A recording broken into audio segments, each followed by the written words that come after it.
On Wednesday, the Governor's Office of Highway Safety and AAA held a safety campaign. It's called Schools Open, Drive Carefully. The goal of the campaign is to help make drivers more aware that students are heading back to class. 41 NBC's Brianna Sheffield has more. With school buses back on the road with the start of a new school year, the Governor's Office of Highway Safety is reminding drivers of avoiding a hefty fine by following state law for buses picking up and dropping off students. Certainly just slowing down. If you see a yellow school bus, we know how bright they are. We can see them. Go ahead and slow down. Prepare to stop. Put your phone down. And that's in any situation, but certainly put your phone down and be aware of when you have to stop. That's the director of the Governor's Office of Highway Safety, Roger Haynes.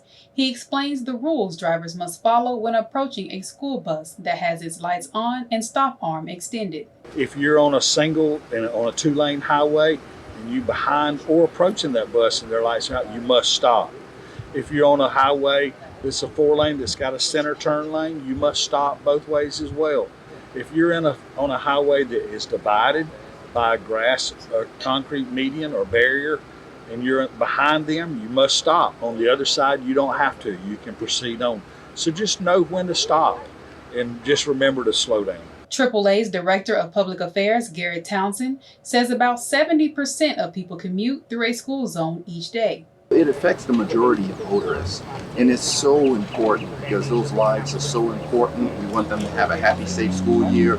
It's so important that we talk about these dangers that exist before schools are back in session. Townsend says the Schools Open, Drive Carefully campaign helps drivers to be aware of their surroundings as students head back to class. A child is struck by a motor vehicle or perhaps on the way to school or coming back from school. They are in a situation where they're injured, perhaps at worst even a fatality. So this is an awareness campaign, but it's also an educational campaign as well. In Macon, Brianna Sheffield, 41 NBC News.